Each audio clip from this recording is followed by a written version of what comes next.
r/ask Reddit. How the F do you make friends as an adult if you don't drink? Related, I drink a duck ton and I don't have many friends. Me too. I can't believe I finally found you, friend. Yes, there's 3 of us. What can we do to make this official? Hobbies edit. To many comments to reply. To thanks for the awards, however put it towards charity, I have no use for them. Hobbies alone was a broad statement. Basically the goal is to meet new people. Seek discomfort is a good phrase and a good model presentation of how to meet new people. Google their YouTube channel. Hobbies can be good, but it's hard to find the small groups that have no internet presence. Volunteering, charity work, etc. is more aimed at helping X, while you benefit in socializing. My anecdote. Others may vary. The other fishing, hunting, etc. groups come from making connections, door knocking, leaving letter etc. asking for permission and slowly building a blue book of properties to hunt and fish while cleaning up their property in return.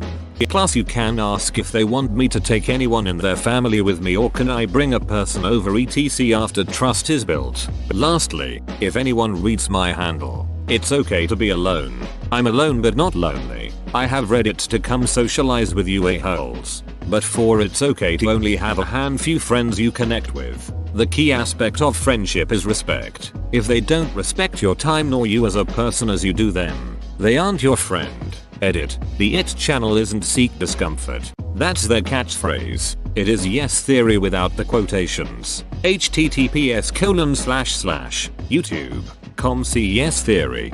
I second this. It's significantly easier to make friends and connect, especially if you're shy, if you have mutual interests. Even if you don't share the same level of enjoyment in the hobby, it's also a great way to get closer to someone if you do already know them, and opens up an opportunity to have them talk about themselves so you can learn more about them and who they are. What happens when your hobbies are all isolating? I love to read and play single player video games, and like farming sims and Mario type games. Doesn't invite the crowds lol. I do actually participate with BookTube a lot for a way to be social with reading, but I've yet to make friends from it, but it is nice to find strangers to talk to about books. Borrow tools and actually give them back. I've got to consider you a top tier friend before I'm lending you any tools. A neighbor borrowed one of my cordless drills and actually gave it back. However, I won't lend him any more tools. Why? He thought the drill was too dirty, so he cleaned it in a dishwasher. Edit. Inquiring minds in the comments wanted to know what happened next. First of all, yes, he washed it with a battery, so the battery vented. That's probably the only reason why he admitted to such unconventional cleaning methods. He had to come clean. He offered to buy me a replacement drill, but I've asked for a cash value instead. Bought myself a set of replacement bearings, new battery pack, then blasted a chuck with rust inhibitor, and now I have a like new drill plus quite a bit of spare change, and a neighbor that always cleans his gardening tools in a dishwasher. I started inviting people from online dating sites who said they were looking for friends to play D&D. Some of them were actually looking for friends. I also started a fencing group in my area and advertised it in relevant Facebook groups. A few people showed up and now we occasionally do things that aren't fencing related. Some of them were actually looking for friends. I laughed way too hard at this. I've made quite a few friends from online dating over the years. We get on but there's no attraction. Slowly, hobbies, community involvement, through work, good luck. If you like doing things with your hands, wood metalwork fabrics, etc., electronics, or programming, hacker/makerspaces are great. They usually have themed events and classes, as well as social events. That's where I made my current friends when I moved to a new city. https://wiki, hackerspaces, org list of hackerspaces, makerspaces, make, co. Searches for my Citinomachus at 3D printer noises. You see someone doing something you do or like to do or are curious. Hit them with a compliment and then with a follow-up question. Met some of my best friends because I liked the colon they were wearing, hahaha. Edit. Cologne. Keeping the error. I am not myself today. Edit. Damn you people in the unrelenting colon comments. Edit. Thank you for running the train on me with rewards. Good on a Logie. The trick is to be positive. Always be in a prostate. Have you considered joining a cult? You make more money as a leader, but you have more fun as a follower. Join clubs, meetups, activities, hobbies, work, volunteer, online, or simply go out to socialize during the day or early evenings. Dungeons and Dragons. The first couple of times bring some goodies. If you want to grease the wheels, ducking best way to find friends. Went from 2 to 20 in a couple of months. Links for people that want to play D&D. For finding a group, Reddit LFG basic rules. Rule-Assert PDF site used for online D&D. Roll20 site with pre-made characters. Ask the DM if he allows use of these pre-made characters. More tools. D&D Beyond. 38 years old and played my first game last week. Well enjoyed and will be playing a game tonight. The closest I have gotten to making new friends is through my kids' sports. Just hanging with the other parents or coaching teams. I don't consider any of them to be friends, but we enjoy hanging out and shooting the breeze at games. But once sports are over, I'll never see them again.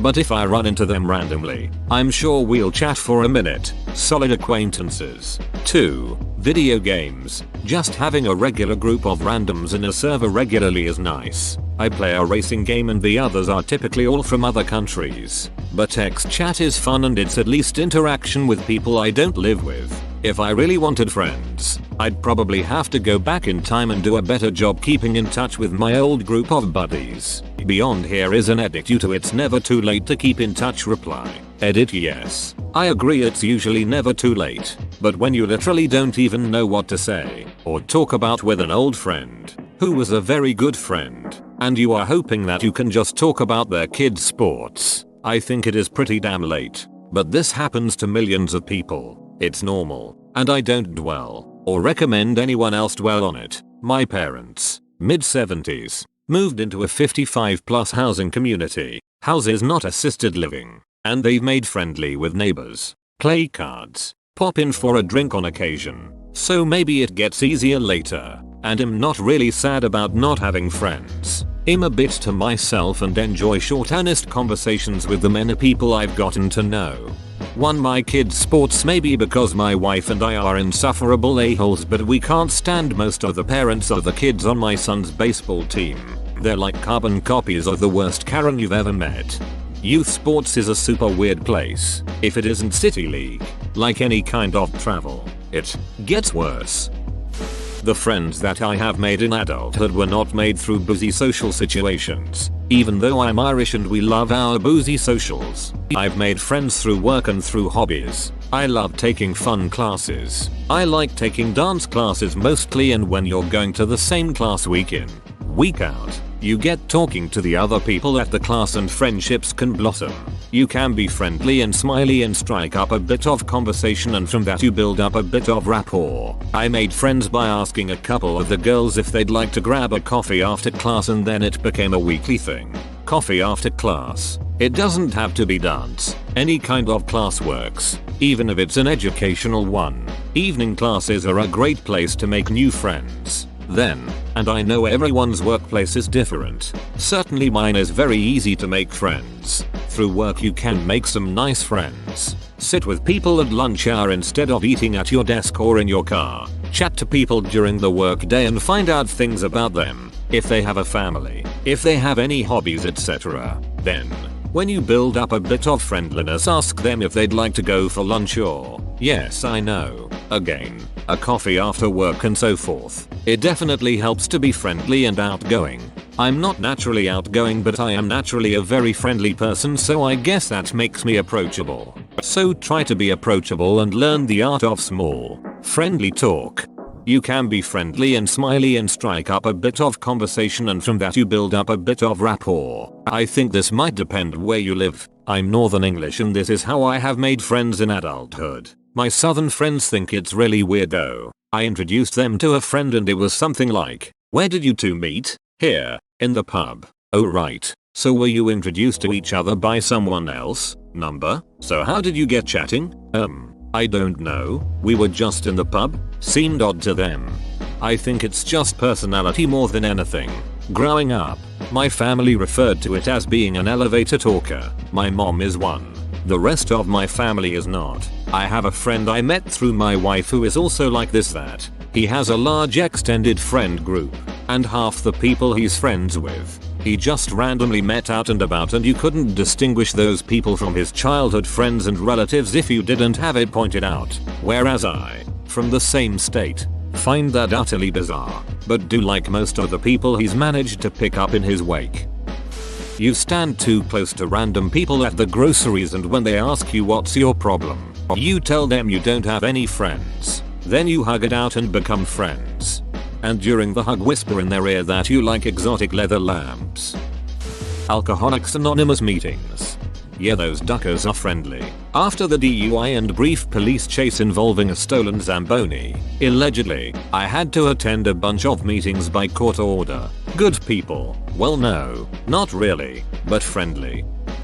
Be passionate about some stuff that adds substance to your life. You don't need a lot of friends. When you talk to people, strangers, co-workers, etc., be your 100% genuine self. This should help you avoid being a doormat. If you find you're still a doormat, you should revisit step 1. My best friend and I really only share a couple things: our love of gangster rap and 90s hardcore punk, and our beliefs in undying, over-the-top self-empowerment. That's not exactly shit I hear people talking about at parties. Oh yeah, on my way over I was bumping some duck in MC Breed and yelling at myself in the rear view, look at what you've done with your life, mother ducker. How far you've come. Keep ducking going. Crush the opposition, beach, let's go. Like I said, be your 100% genuine self. By engaging in activities where drinking isn't the priority. I mean, not even that. I drink for fun and profit, but I make friends sober. Drunk friends are only there until you sober up. Just be nice and talk to people and find common interests. It's not that hard. Great advice until the last sentence. For lots of people it is really hard. Go to a repeating class at a gym or yoga studio, and/or volunteer at a yoga studio or gym class. Get a part-time job or volunteer somewhere interesting to you and meet co-workers over time, like a museum, community center, library, foreign language school, cultural center. I know it's hard. I also don't drink. I've missed out on many friendships and several relationships with people I felt naturally compatible with because of it. It's a real bonding part of social life for the apparently large majority of society. Man shrugging. I got a part-time night job at a comedy club when I didn't even need the money, just to see free shows, and made a ton of friends. Got to meet Kevin Hart and Bob Saget too.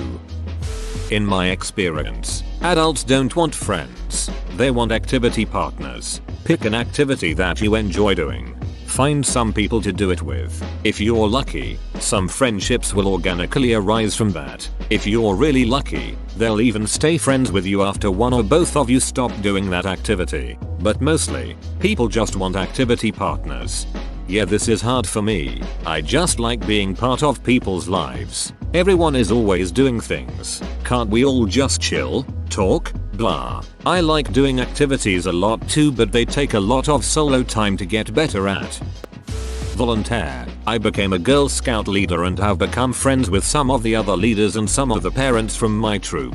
Is that you? Beverly Hills housewife Phyllis Neffler?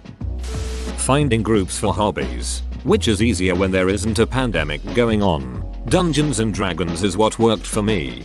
Is this thread a big D&D ad, or is it really that effective? Kinda making me want to play one day. Brazilian Jiu-Jitsu. This is a good one. I've been grappling for about 10 years now, and I've formed some of the strongest friendships in that time. It's almost odd how quickly people bond while trying to strangle each other, lol. Sports. Climbing. Archery. Martial arts. European martial arts. Historical reenactment. Book and theater clubs. I wonder, is there a platonic dating app yet? Tinder. Grindr. Planter. Copyright trademark 2603-2021. I decided to try out Bumble's BFF feature and it's pretty dead. If there's a better app for matching with platonic friends, I'd like to know. I've been using the Slowly app during the pandemic and have developed some good friendships on there, but they are all located halfway around the world. Make a free hug sign and get up early enough to snatch the street corner from the homeless dude. Imagine walking around with that sign during the pandemic. Tabletop war and fantasy game groups. If you're around or in a city, walking a dog is the best conversation starter. This is so true for all the people saying join a sports team. Whilst that can be generally true, it's 1. Not possible in a lot of places just now due to COVID restrictions, and 2. Overlooks the fact that almost inevitably sports social events end up involving lots of drinking.